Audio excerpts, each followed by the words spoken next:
and welcome. Today, I feel like we have no choice but to discuss the slap heard around the world.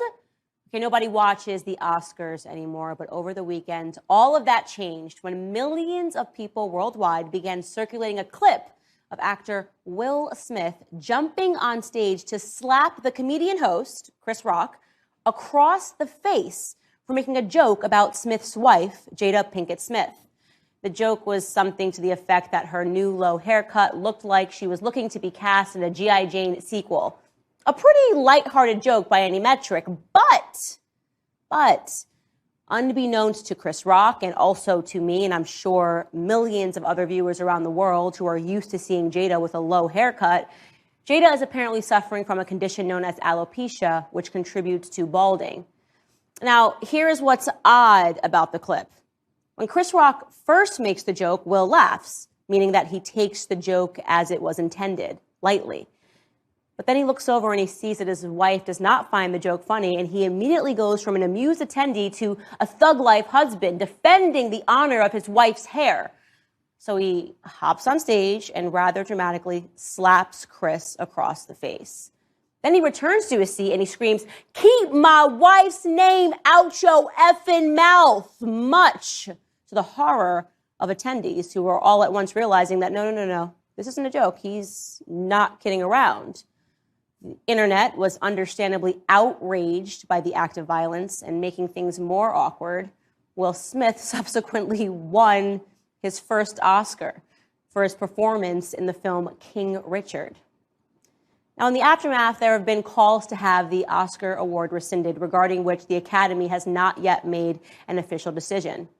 There have also, of course, been countless internet jokes and memes made at his and Chris Rock's expense. Jesse Waters of Fox News probably said it best when he offered that this is the first time that we have seen the media actually cover black-on-black crime.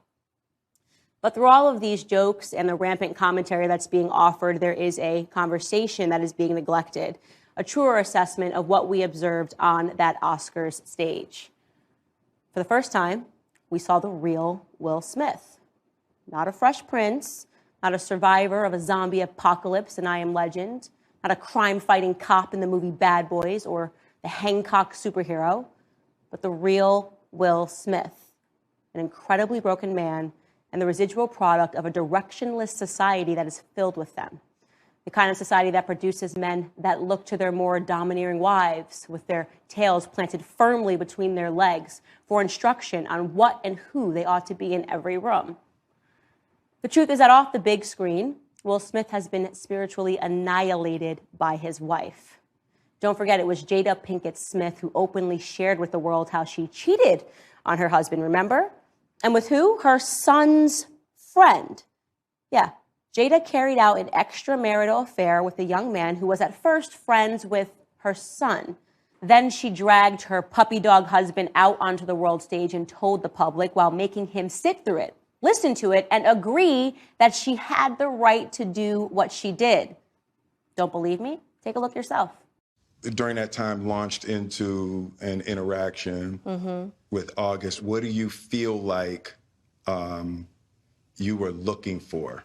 I just wanted to feel good. It had been so long since I felt good. Right. I feel like that husband, like, I'm with you at the press conference. I'm that husband, now I got to be with you at the press conference while you, like, tell the world about your transgressions. Well, like, I love my baby. I'm gonna stand by my baby no matter what. Well, you know, I definitely understand why it would look that way or feel that way, but I actually don't look at it as a transgression at all. The takeaway from this interview was that they together represented some newer, more progressive form of what it means to be in a marriage, which is to say, not being in a real marriage at all. Will Smith today is someone who should be pitied, not prosecuted in a courtroom or even persecuted in the public eye, but pitied by every person who has the clarity to see how our society, as sponsored by the perversion of these Hollywood types, is falling apart. Will Smith is what Jordan Peterson cautions against. He's nothing more than a casualty in the great war against masculinity. G.I. Jane, by the way, for those of you who haven't seen the 1997 movie, tells the story of a woman being integrated into the all-male space of the United States military.